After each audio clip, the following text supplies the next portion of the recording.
Based on how popular Spider-Man No Way Home was, the biggest question on the table is, when we look back on it, will we think that Spider-Man No Way Home is overrated? If you have thoughts on this, go ahead and throw those down in the comments. As a writer and storyteller, I have some complex thoughts on whether or not Spider-Man No Way Home is overrated. So let's get into that by looking at some of the data first. So Spider-Man No Way Home had the second biggest box office opening of any MCU film ever. The only film that outperformed No Way Home was Avengers Endgame, which was huge, one of the biggest films of all time. So it has one of the highest, if not the highest, Metacritic scores for all of the MCU movies. And if you've seen my other video on my other YouTube channel about that, it was on the podcast feed as well, where I talked about how the critics and the users rated each one of the MCU films and how that comes about in a tier list, then you would know how well Spider-Man No Way Home does in the tier lists. It's super high up there. So based on that data, it'd be easy to say that it was not overrated. But I think we should also keep in mind that people really wanted to get out of their houses since the worst of the pandemic had kind of appeared to be over at the end of the year. People really wanted to get out of their houses and go do something different, which may have made Spider-Man No Way Home a little bit more popular. The movie had massive spoilers associated with it. You had to go see it in the theater because if you waited, you would most likely be spoiled. I know some things were spoiled for me because I'm involved in this world and always thinking about these things. So you had to get to the theaters to see this film. Otherwise, you'd be very spoiler-heavy stuff going on social media. And then on top of all of that, all of the other MCU films released during the pandemic were disappointing. Eternals is the lowest rated MCU film. Again, something you'd know if you listen to my MCU tier list podcast or watch any of those videos. Black Widow didn't do well, and even Shang-Chi was considered just kind of okay. So does that mean that we may have been emotionally in a place where Spider-Man No Way Home made a lot more sense for us to love? Well, here's kind of my take. I'm going to look deeper into how this story unfolds to assess whether or not it's actually underrated. And we'll start with the negatives, right? Let's get the negatives out of the way so we can get into the positives. I do think that the first thing that we need to come to terms with is that Spider-Man No Way Home does not have the best structure. The setup is a bit convoluted. It relies on Doctor Strange agreeing to cast a very suspect spell. Seems like something he maybe should not do. We'll get into that later.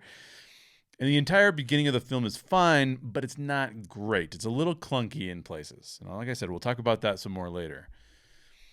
Two, the other thing that we should consider in terms of saying whether or not it's overrated is that if we ask the question, what is Spider-Man No Way Home all about, which we're also going to dig deeper into later in this show, it's asking a philosophical question that isn't necessarily answered in a way that is super understandable. You could also call the premise of this film a little clunky. It's sort of something, if I was to say what the premise of the film was, it'd be something like curing people as opposed to killing them or imprisoning them. So these are villains, right? Curing villains as opposed to killing them or imprisoning them leaves us more joyful and satisfied rather than regretful and shameful. Right? That's kind of the premise of the film. It's not a terrible premise, but the execution on that premise can get a little rough at times. And the core premise itself, I have some questions about. So we'll get into that later. But if you were a person who did not like Spider-Man No Way Home, those are some of the things that you may be kind of gravitating towards to say, hey, look, it feels like it's a little bit overrated to me, especially when you compare it to some of these amazing MCU films that we've gotten in the past. Now, on the good side of it, to say, hey, the film's not overrated at all, there are some things that we really need to look at. First, the second half of this film, Spider-Man No Way Home, is amazing. That pun is intended. Once Aunt May dies, which functions as the midpoint of the film, Spider-Man No Way Home is near perfect, at least in my opinion. The second half of this film is phenomenal. The first half, a bit clunky at parts. Second half of the film, phenomenal. Two, the use of Andrew Garfield, and Tobey Maguire is exceptional. Just like Spider-Man Into the Spider-Verse, which No Way Home owes a lot to, in my opinion, because it follows some of the same concepts that film does. Just like that film, we can see the mistakes of the other Spideys that the other Spideys have made, and that helps Tom Holland's Spider-Man overcome his personal challenges in order to come out a hero, right? So that's pretty cool, and it's cool to see all the interaction between those guys. And then 3, the other thing that I think we need to make note of is that the ending of the film has real consequences for Peter. And the last scene is incredibly satisfying from that perspective. It's somewhat tragic. It's really hard to pull off in a Spider-Man film with Tom Holland, but they do it. They pull it off. Really, really good. And then 4, the performances across the board in this film are absolutely fantastic. Absolutely fantastic. In fact, Ned's one of my favorite MCU characters. MJ is great. Jonah Jameson, amazing. Tobey Maguire and Andrew Garfield, killing it. They're all great in this film. So here's my conclusion as to whether or not Spider-Man No Way Home is overrated. If you think the setup of the film, the beginning of Act 1, start of the beginning of Act 2 as well, if you think those are clunky, I think you're right. I think you're onto something. If you think Doctor Strange agreeing to cast a memory erasing spell is completely insane and totally out of character for him, I totally agree with you. You've got something there. And if you dislike the premise, or you think it's a little clunky, like I do, and I'll explain that some more later, then I think you've got some ammo for saying that this film maybe is a little bit overrated. But if you dislike the second half of the film, which I think is truly exceptional, then we definitely do not agree.